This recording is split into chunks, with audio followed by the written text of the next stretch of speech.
Bismillahirrahmanirrahim. Qala al-muallifu hafizahullah wa nafa'ana bi ulumi fid dharain amin. Syurutu sihhati shaum, syarat-syarat sahnya puasa. Idza tawaffara hadhihi syurut sahha shaum. Jika terpenuhi pada seseorang syarat-syarat di bawah ini, maka puasa orang tersebut dianggap sah. Al-Islamu, yang pertama adalah Islam. Wa yushtaratu ay yakuna musliman jami'an nahar. Seorang yang berpuasa sah puasanya jika dia orang Islam. Adapun orang yang bukan muslim, meskipun dia berpuasa di bulan Ramadan, maka dia tidak dianggap sah puasanya, tidak disebut dia berpuasa Ramadan karena dia tidak memenuhi syarat yang pertama, yaitu al-Islam. Kemudian yang dimaksud dengan keislamannya adalah dia dalam keadaan Islam waktu berpuasa itu sejak terbit fajar sampai terbenam matahari. Falau irtadda lahzatan wahidatan batala shaumuhum. Jika dia batal, dia murtad di siang hari meskipun hanya sebentar, maka puasanya dianggap batal. Tapi kalau umpama dia murtad di tengah malam, maka puasa harinya itu sudah dianggap sah. Akan tetapi puasa itu kemudian tidak diterima oleh Allah Subhanahu wa taala karena murtad menghapus semua amal ibadah. Syarat sah yang kedua adalah al-aqlu, akal. Seorang yang muslim atau muslimah dia berpuasa, puasanya sah jika memenuhi syarat yang kedua, yaitu dia berakal. Yang dimaksud berakal di sini adalah mumayyiz, dalam keadaan sadar. Falau junna walau lahzatan wahidatan batala shaumu. Andai kata dia di siang hari itu dia pingsan atau dia gila sebentar saja, maka batal puasanya. Meskipun setelah itu dia kembali sadar. Yang ketiga, setelah dia Islam, dia berakal, kemudian an-niqa'u minal haidhi wan nifas. Dia harus suci daripada haid dan nifas. Ini kalau berkaitan dengan perempuan. Wa yushtaratu an takuna al-mar'atu tahiratan jami'an nahar. Maka disyaratkan bagi seorang muslimah yang berakal untuk berpuasa itu kalau dia dalam keadaan suci sepanjang hari. Walau kharaja min haddamu fi akhiri lahzatin min nahar batala shaumuha. Andai kata dia mengalami keluar darah baik haid nifas di menit-menit terakhir akan berbuka puasa, maka puasa seharian itu dia dianggap batal. Wa kadzalika law tahurat asna'ahu fala yasihhu shaumuha. Tapi ketika dia umpama dalam keadaan hadas besar haid, kemudian di siang hari dia suci, maka dia disunnahkan untuk menahan diri, dia tidak makan dan minum. Itu syarat yang ketiga. Kemudian syarat yang keempat adalah al-ilmu bi kaunil waqti qabilan lis-shaum. Orang yang berpuasa, dia juga harus paham betul-betul bahwa dia sudah berada di bulan Ramadan atau bulan tersebut memang dia benar-benar berpuasa. Yani an ya'lam alladhi yuridu an yasuma dhalika al-yawm annahu yasihu fihi shaum wa la yuhram. Bahwasanya dia mengerti bahwa hari di mana dia berpuasa itu memang di situ sah jika dikerjakan puasa dan tidak diharamkan. Contohnya seorang berpuasa di tanggal 15 Ramadan. Dia tahu bahwa memang tanggal 15 Ramadan itu dia diwajibkan berpuasa. Nah, itu yang disebut dengan alimun bikaunil waqti qabilan lis-shaum. Itu syarat sahnya sebuah ibadah puasa. Nah, kita logikakan contoh semua orang Islam di Kota Tual ini dikumpulkan di satu tempat. Mereka wajib berpuasa. Sah puasanya belum tentu. Siapa yang sah? Nah, kita keluarkan yang tidak berakal. Anak kecil orang gila, itu mereka tidak wajib. Kemudian sudah berkumpul, sisa yang berkumpul dari sisa orang Islam itu adalah orang-orang yang berakal. Apakah semuanya masih wajib? Kita keluarkan lagi mereka yang perempuan yang masih mengalami haid dan nifas. Mereka dikecualikan, mereka tidak berpuasa. Kenapa? Karena puasa mereka nanti tidak sah. Kemudian setelah Islam ada, berakal ada, suci ada, apakah semua ini berpuasa sah? Tidak. Puasa hanya sah jika yang melakukan puasa itu tahu bahwa sekarang dia berada di bulan Ramadan, atau waktu dimana puasa itu diwajibkan. Itu syarat sahnya puasa. Kemudian syarat wajib. Nah, bedanya adalah kalau syarat sah itu artinya seseorang diterima dan dianggap puasanya itu valid. Jika salah satu dari syarat itu tidak terpenuhi, maka puasanya dianggap invalid atau tidak diterima. Nah, kalau syarat wajib artinya jika terpenuhi syarat-syarat yang akan disebutkan, maka seorang itu dianggap wajib berpuasa. Nah, kalau umpama salah satu tidak dipenuhi, maka dia tidak wajib. Meskipun dia sholat, meskipun dia melaksanakan ibadah puasa, tapi puasanya tidak dianggap wajib. Yang pertama sama, dia harus Islam. Orang Islam wajib berpuasa.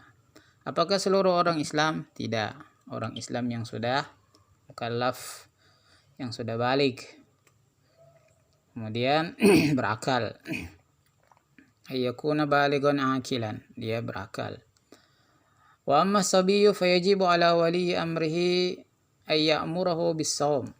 Adapun anak kecil, anak-anak yang belum balig, maka wajib atas wali amrihi, orang-orang yang mengurusnya, orang tuanya, ayah, ibunya, atau siapapun yang menjadi memikul beban tanggung jawab untuk mengurus anak itu, ay ya'murahu bis-shaum, untuk menyuruh dia berpuasa ketika dia berusia 7 tahun. Wa yadribuhu idza tarakahu li 10 sinin, dan dia beri hukuman jika dia tidak berpuasa saat usia 10 tahun. Ini sama dengan kewajiban salat 5 waktu. Sebagaimana Rasulullah SAW bersabda, "Muru auladakum bis salati wa hum abna'u sab'in wadribu fiha fi ashrin au kama qala." Perintahkanlah anak-anak kalian untuk melaksanakan ibadah salat ketika berusia 7 tahun dan berikan hukuman jika mereka sudah berusia 10 tahun dan meninggalkan salat. Itu syarat wajib yang kedua. Kemudian syarat wajib yang ketiga adalah al-itaqah, dia mampu untuk melaksanakan ibadah puasa. Ai al-qudratu alaihi, dia memiliki kemampuan untuk melaksanakan ibadah puasa. Kemampuan ini dibagi dua. Yang pertama adalah hisan, dalam bentuk fisik, yaitu orang-orang yang memang memiliki fisik mampu untuk berpuasa. Fala yajibu ala syekhi al-haram, maka dia syarat ini dia mengecualikan orang-orang yang sudah syekh, orang-orang yang sudah tua, al-haram, yang pikun. Kemudian ada kemampuan secara syarak, secara hukum. Contohnya wanita yang suci, itu secara hukum dia mampu untuk berpuasa. Tapi kalau orang-orang wanita yang haid dan nifas, dia sebenarnya secara fisik dia mampu berpuasa, tapi secara hukum tidak kuat. Fala tajibu 'alal haid wan nufasa, maka puasa itu tidak wajib atas wanita-wanita haid dan wanita-wanita yang mengalami nifas. Itu syarat yang ketiga. Kemudian syarat yang keempat, as-sihhatu. Orang yang berpuasa itu yang pertama dia Islam, wajib. Kemudian sudah mukallaf, kemudian dia mampu baik secara fisik maupun secara hukum. Yang keempat, dia harus dalam keadaan sehat. Yang dimaksud kategori sehat di sini adalah orang-orang yang tidak sakit, orang-orang yang tidak dikategorikan dalam keadaan sakit. Lalu mana batasan sakit dalam ilmu fikih? Yang dimaksud dengan sakit dalam ilmu fikih adalah Al-mubih lil fitr huwa alladhi yukhafu minhu al-halak aw ta'akhkhur asy-syifa aw ziyadatul marad. Penyakit yang jika dia berpuasa, maka menurut keterangan dokter secara umum puasa bisa menyebabkan al-halak, kebinasaan. Kalau dia puasa nanti dia begini, au ta'akhkhur asy-syifa, atau kalau dia berpuasa dipaksakan puasa maka kesembuhannya itu nanti menjadi lama. Au ziyadatul marad, atau banyak dia mengidap penyakit yang memang tidak boleh untuk berpuasa. Karena Rasulullah SAW pernah bersabda, sumu tasihu, berpuasalah kalian maka kalian pasti akan sembuh. Nah, ini yang dimaksud hadis ini adalah penyakit-penyakit yang memang terapinya adalah dengan puasa. Adapun penyakit-penyakit yang jika sebaliknya dengan puasa itu dia bertambah sakit, atau dia lama sembuhnya, atau justru membawa kepada yang lebih parah, maka puasa atas orang-orang seperti itu tidak wajib, dia masuk kategori orang sakit. Syarat yang keempat. Kemudian syarat yang kelima adalah terakhir al-iqamah. Al-iqamah yaitu syarat di mana seorang itu wajib untuk berpuasa jika dia dalam keadaan mukim, berada di tempat tinggalnya. Fala tajibu 'alal musafir. Ibadah puasa, gugur kewajiban ibadah puasa itu dari orang yang dalam keadaan musafir. Nah, musafir yang dimaksud di sini adalah al-musafirul mubah, bepergian yang mubah, pergian yang silaturahmi atau pergian yang tidak ada haramnya. Adapun orang yang bepergian karena keharaman, dia pergi musafir untuk berniat melaksanakan maksiat, maka dia tetap wajib berpuasa sebagai hukuman atas dirinya. Kemudian jarak seseorang dianggap musafir jika perjalanan yang ditempuh itu perjalanan yang lebih dari 82 km. Kemudian dia bepergian, ishtaratul jawazul fitri li jawazil fitri fi safar an yusafira qabla tulu'il fajar. Dia bepergian sebelum terbit fajar. Kalau dia bepergian setelah terbit fajar, maka dia wajib untuk berpuasa. Kemudian syarat dalam musafir yang ketiga adalah dia setelah umpamanya dia musafir sebelum terbit fajar, apakah dia boleh makan? Dia boleh diizinkan makan jika benar-benar dia sudah keluar dari batas wilayah di mana dia pergi meninggalkan tempat itu.